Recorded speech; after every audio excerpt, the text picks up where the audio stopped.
Olá, seja muito bem-vindo a mais esse treinamento, essa aula sobre eletrocardiograma. Esse que irá complementar a clínica do seu paciente, pois a clínica é sempre soberana. Já se inscreva no canal e não se esqueça de clicar no sininho para ativar as notificações e receber os próximos vídeos. E já dá aquela curtida aqui embaixo para ajudar a divulgar o nosso trabalho. Bem, agora nós vamos iniciar a interpretação do eletrocardiograma, lembrando que você deve utilizar a sequência que lhe proporcionar maior segurança, sabendo que todas as derivações devem ser avaliadas. Além disso, sempre antes de iniciar uma interpretação eletrocardiográfica, ou seja, avaliar um eletrocardiograma, precisamos conferir se sua calibração está normal. E para saber se a calibração está normal, nós devemos procurar, geralmente nesses eletros de 12 derivações, aqui embaixo. Pode estar em outros lugares, dependendo do eletro que você tem em mãos, tá? Mas geralmente eles nos mostram aqui. E a calibração normal que nós temos que ter ao avaliar um eletro é a calibração de velocidade, que é de 25 milímetros por segundo. E na calibração de tempo, nós temos que ter 10 milímetros por milivolts, ok? Em alguns eletros pode ser que não apareça isso daqui, não tem importância.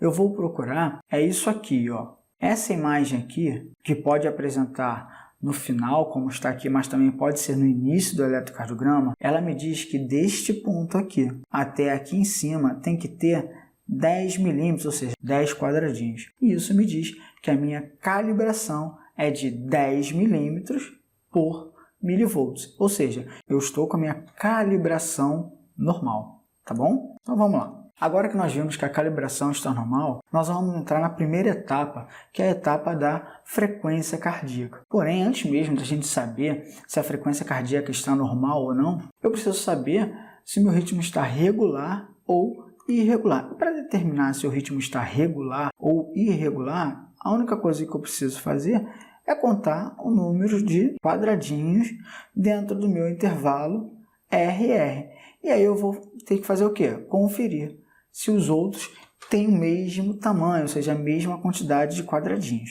tá bom? Na prática, eu posso fazer o seguinte, eu posso pegar um pedaço de papel, eu pego a minha caneta e marco um traço onde está as minhas ondas R's, ó. R, R, R, R, R e R, tá?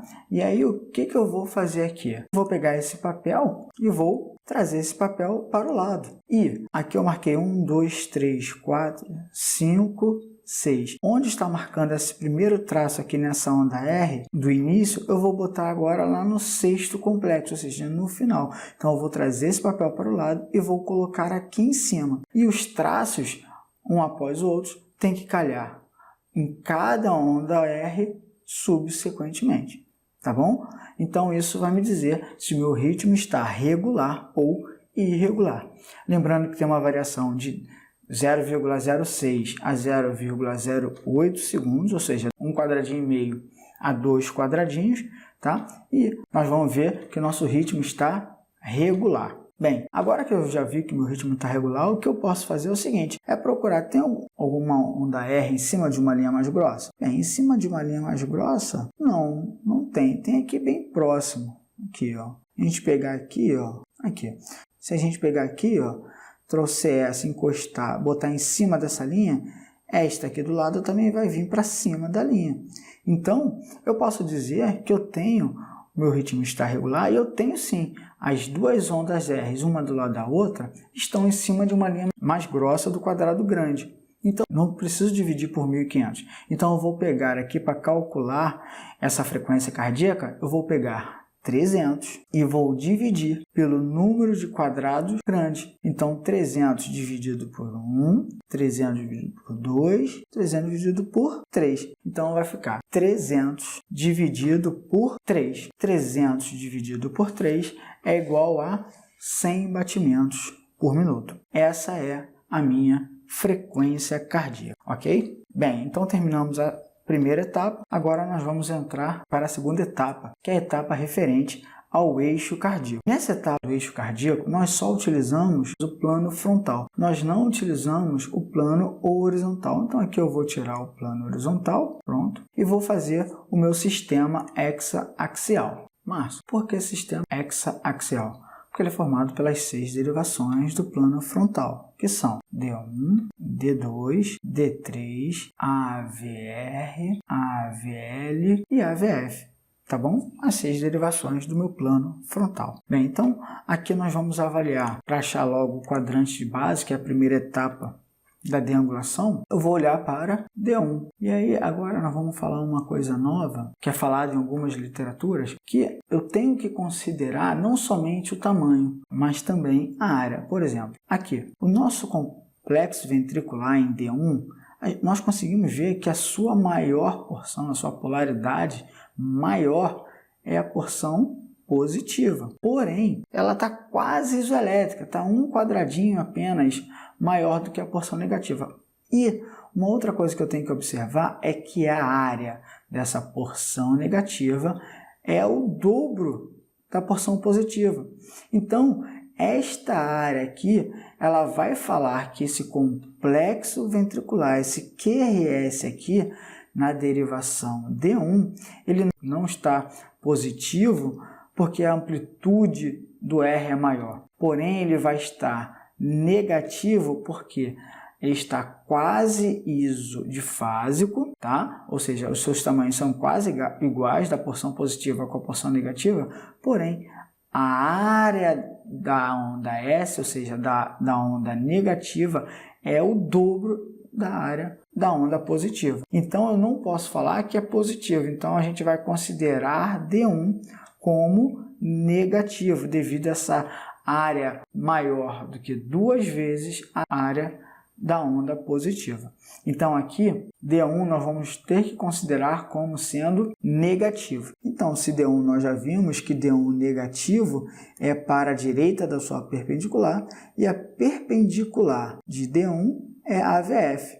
Então, D1 positivo é para a direita de AVF, ok? A outra derivação que nós temos que ver é a derivação AVF. E aí, quando eu olho para a AVF, eu consigo ver nitidamente aqui eu tenho uma ondinha negativa, né, que é a onda aqui, porém, olha a onda positiva e até mesmo a sua área, que é muito maior do que a negativa, além de estar maior. Está quase também isoelétrico, mas a área da porção positiva ela é muito maior, tá bom? Logo, a AVF vai estar positivo. Como nós já vimos, a AVF positivo é para baixo da linha de D1.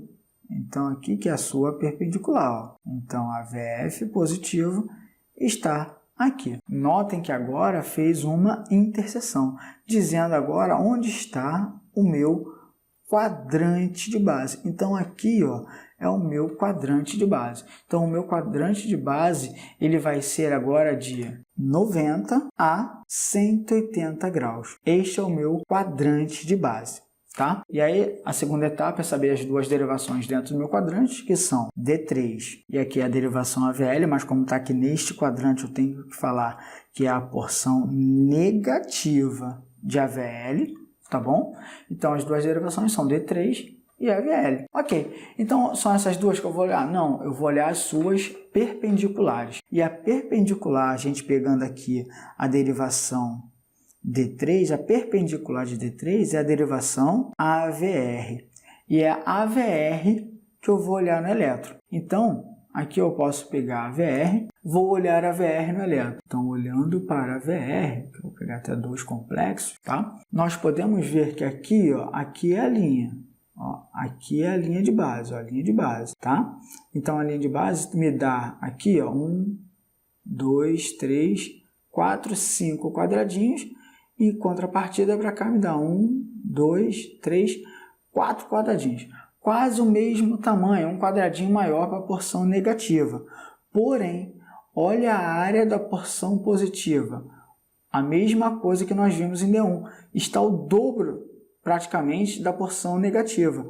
Então, eu não posso falar que a VR está negativo, Porque a porção aqui positiva, a área está muito maior do que a porção negativa.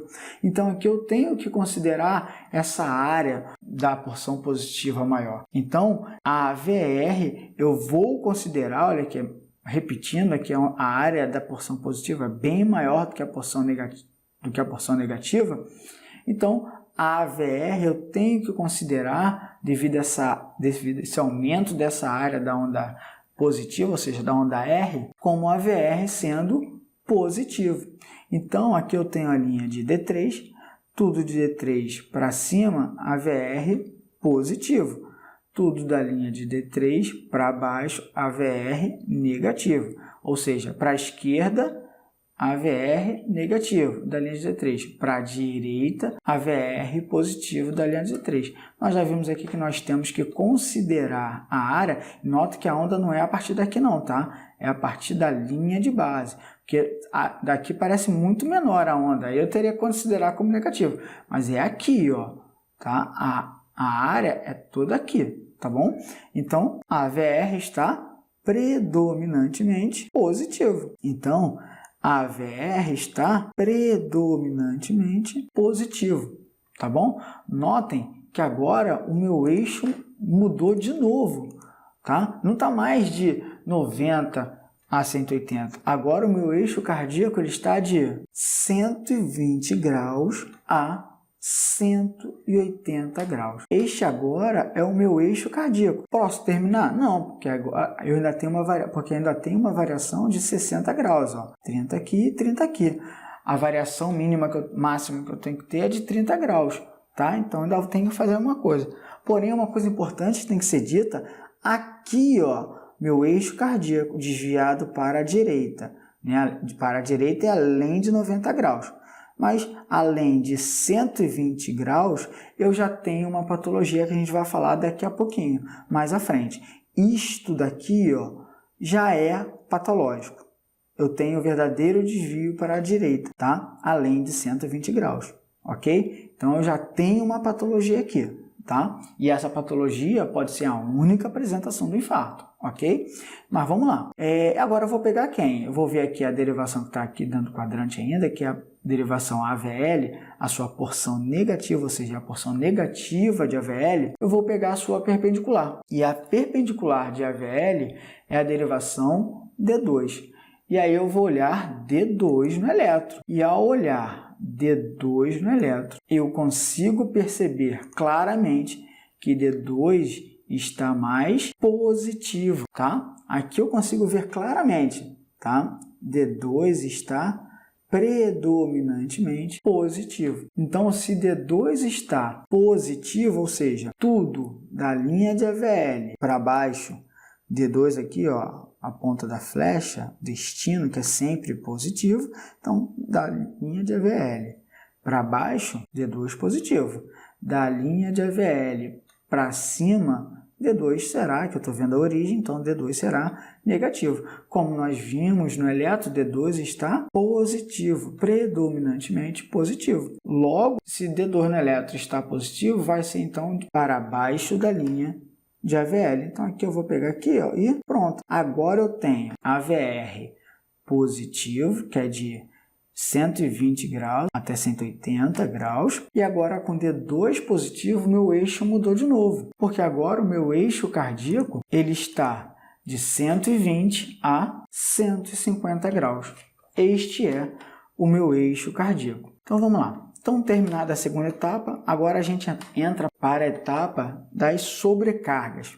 Tá? E quando a gente fala de sobrecarga, a gente está falando de crescimento. Crescimento é referente aos átrios e também de hipertrofias. E hipertrofias a gente está pensando prioritariamente, lógico, né, em ventrículos.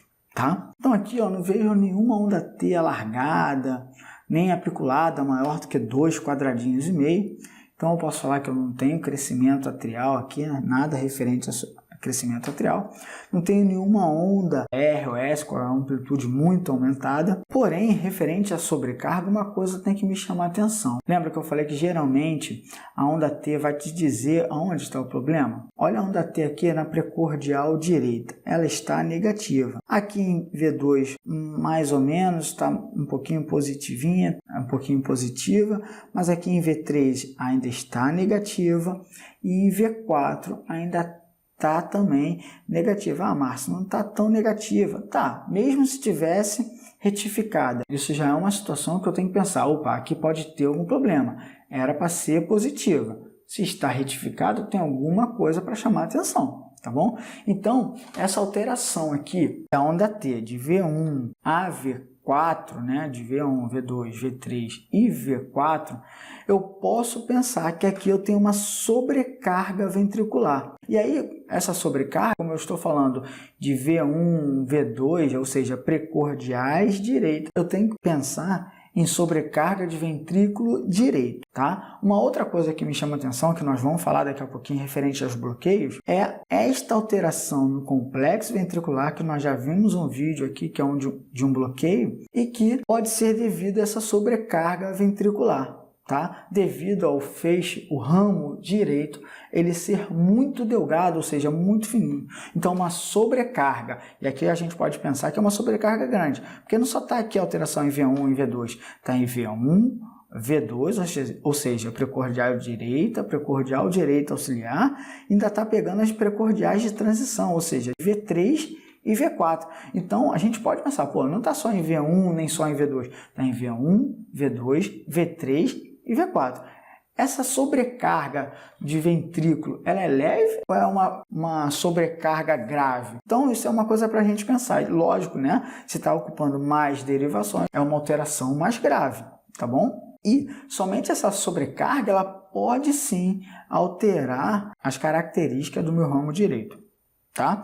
Então, aqui referente à sobrecarga, eu tenho essa onda T invertida, alterada de V1 a V4, tá bom? Isso na fase 3. Finalizando a fase 3, nós temos a fase 4, que é referente às arritmias, tá? E as arritmias, a gente tem que pensar o seguinte, nós já vimos que o nosso ritmo está regular. Outra coisa que eu tenho que lembrar é o seguinte, eu tenho onda P? Sim, tenho onda P. As minhas ondas P, elas estão conduzindo aos meus complexos ventriculares? Sim, estão conduzindo aos meus complexos ventriculares, tá? Então, eu já posso falar de cara que eu não tenho nenhum tipo de arritmia, seja elas sinusais, atriais, juncionais e até mesmo ventriculares, tá bom? Então, finalizada essa etapa referente a arritmias, a gente passa agora para a quinta etapa, que é referente aos bloqueios. E aqui nós podemos excluir os bloqueios atrioventriculares, porque aqui, ó, o de primeiro grau não é aumento do meu intervalo PR. O intervalo PR está dentro de um quadrado grande, ou seja, está dentro de 0,20 segundos. Ou 200 milissegundos. Então, está dentro da normalidade. Então, bloqueio atrioventricular de primeiro grau, eu não tenho. De segundo grau, a principal característica que nós já vimos aqui no canal é o quê? Uma onda P bloqueada. E todas as ondas P estão conduzindo ao complexo ventricular. Então, eu posso falar que eu não tenho bloqueio atrioventricular de segundo grau. E como eu acabei de falar que as ondas P estão conduzindo aos complexos ventriculares, eu não posso ter bloqueio atrioventricular de terceiro grau. Tá? Que é a total dissociação entre os átrios e os ventrículos. Então, eu não tenho bloqueios atrioventriculares. Porém, nós vimos que o nosso eixo cardíaco ele está além de 120 graus. E o eixo cardíaco, além de 120 graus, mais a característica morfológica que eu vou falar agora para vocês, que é referente a uma rotação horária que é chamada de S1Q3, ou seja, essa alteração S em D1 mais Q em D3, e nota que aqui temos uma onda aqui bem profunda em D3, S1Q3 é uma morfologia padrão para rotação horária, ou seja, levando a pensar como nós já temos um desvio do eixo para a direita além de 90, na verdade, o nosso eixo cardíaco passou de 120 graus, então se eu tenho S1 Q3 e o meu eixo cardíaco estiver além de 120 graus, eu já posso falar que eu tenho um bloqueio divisional póstero inferior esquerdo, tá? Então, S1, Q3 mais desvio do eixo além de 120 graus, bloqueio divisional ou bloqueio fascicular, não importa, póstero inferior esquerdo, ok? Então, nós já vimos que temos um bloqueio divisional. Além disso, nós já vimos também a alteração referente ao bloqueio de ramo, que aqui olhando para a V1, nós conseguimos visualizar as principais características, que é o quê? O alargamento do complexo ventricular. Notem que aqui tem 1, 2, 3, quase chegando a 4 quadradinhos, então a gente já pode falar que está além de 120 milissegundos, 0,12 segundos, ou seja, já é um bloqueio completo. E, além disso, eu tenho a morfologia característica desse bloqueio. E aí, para saber se é bloqueio de ramo direito ou bloqueio de ramo esquerdo, primeiramente, eu preciso saber, está alterando o início ou o final? Bem, olha o tamanho, a área dessa ondinha aqui, o início, e olha a área do final aqui dessa onda R também aqui, mas a área dessa onda, tá? Lógico, né? Olhando para o eletro, eu percebo que está alterando o final. E quem altera o final, referente ao bloqueio de ramo, é o bloqueio de ramo direito. E para confirmar isso, eu tenho aqui, ó, a característica morfológica, que é R, S, R'. Tá bom? Essa é a minha característica morfológica. E para a gente ver, ó, aqui nas precordiais esquerdas, eu também tenho aumento da porção final. Só que aqui traduzido por uma onda S alargada. Então, referente a essa etapa de bloqueios, eu tenho um bloqueio divisional póstero inferior esquerdo, mais um bloqueio de ramo direito. Na verdade, um bloqueio completo do ramo direito, tá bom? Que é aquele além de 0,12 segundos ou 120 milissegundos. Ok, gente? Então, essa etapa de bloqueio nós também já terminamos. Agora, nós vamos entrar para a sexta etapa, que é a etapa de infarto, tá bom? Então, vamos lá. Lembrando que a etapa de infarto eu vou procurar isquemia, lesão e a necrose. E no eletrocardiograma, nós vamos ter que ver onda T, segmento ST e onda Q patológica, respectivamente. Então, vamos lá. A isquemia, a gente vê onda T, né? Então, nós já vimos que nós temos essa alteração de V1 a V4, mas também nós já vimos que é referente a uma sobrecarga ventricular direita, que está levando, que está trazendo essa alteração da onda T de V1 até V4. Porém, quando a gente olha aqui para o plano frontal, nós vemos aqui em D1 e AVL uma onda positiva, né, tendendo à simetria, mas aqui em D3, ó, tem uma coisa que me chama bastante atenção, que é essa onda T bem simétrica, bem marcada aqui em D3. Uma onda T negativa, pontiaguda e simétrica, tá? E a gente já vai falar. Então, eu tenho uma alteração aqui da onda T em D3, referente pensando em isquemia, tá? Pensando por enquanto que a gente vai ver qual é a alteração que tem aqui, tá bom? Uma outra coisa que me chama a atenção, e aí aqui, ó, lesão, não tem nenhuma alteração do segmento ST, não tem supra, nem infra, nenhuma outra derivação, tá? Então, referente à lesão, eu não tenho alteração. E agora a gente vai ver necrose. Necrose a gente procura uma onda Q. Bem, onda Q aqui pequenininha, pequenininha, pequenininha. Opa, a VF aqui, ó, tá um pouquinho alargada, mas não chega a um quadradinho. Porém, quando eu olho aqui para a derivação D3, olha essa onda aqui, inicial no meu complexo ventricular em D3. E aí, Márcio, será que é necrose? Não tenho nada referente à lesão, ou seja, supradesnível ou infra, tá? Necrose, eu só tenho aqui essa alteração bem profunda, não tenho IV2, que é do lado, não tenho AVF, que é do lado, eu só tenho uma derivação. Então, você pode pensar uma alteração respiratória. Então, a gente tem que ter duas derivações, não tem duas derivações contíguas aqui da parede inferior. Então, referente a infarto, entre aspas, né? Eu vou botar entre aspas, vocês vão entender, porque é um tipo de infarto, né? a patologia que nós temos aqui, nós não temos. Porém, quando eu tiver a morfologia S1, Q3 e T3, Márcio, o que significa isso?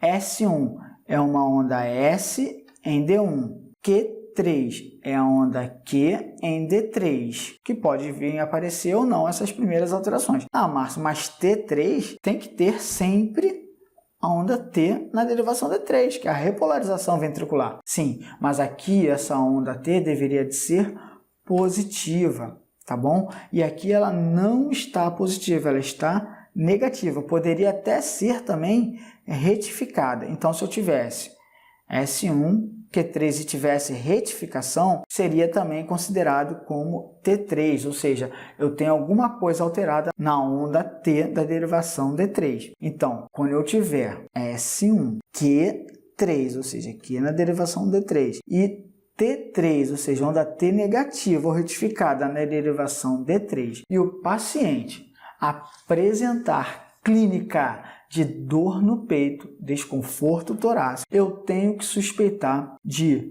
uma patologia chamada de tromboembolismo pulmonar, o famoso TEP. Então, essas características morfológicas que eu acabei de falar, S1, Q3, ela pode aparecer normalmente, tá? Inclusive em longilíneos, é normal devido à rotação do coração do seu eixo para a direita. Isso acontece normalmente. Porém, quando eu tenho S1, Q3, T3 e o paciente apresentar clínica, eu tenho que pensar em tromboembolismo pulmonar, tá? Essa é a alteração clássica eletrocardiográfica de TEP. Porém, ela é muito pouco sensível, tá? Só 30% dos pacientes com TEP que vão apresentar essa característica eletrocardiográfica. Por quê? Essa característica ela aparece primordialmente em TEPs maciços, ou seja, com artéria um pouco mais calibrosa, né? Aquelas terminais, são artérias um pouco mais calibrosas, tá bom? Então, isto tem que me fazer pensar em TEP, lógico, somado com a clínica do paciente. Além disso, eu vou deixar aqui outras características eletrocardiográficas. S1, Q3, T3, característica de TEP, tá? Principalmente se o paciente estiver apresentando dor no peito. Outras características eletrocardiográficas seria o bloqueio de ramo direito.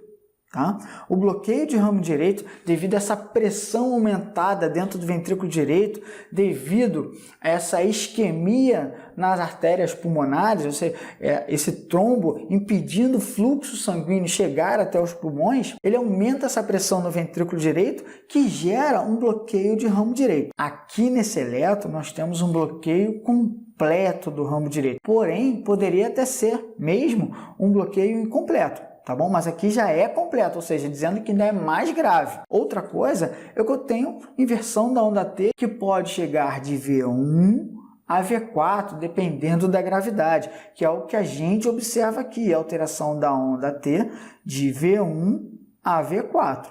Tá? Então, essas são as características que tem que chamar mais atenção da gente. Tá?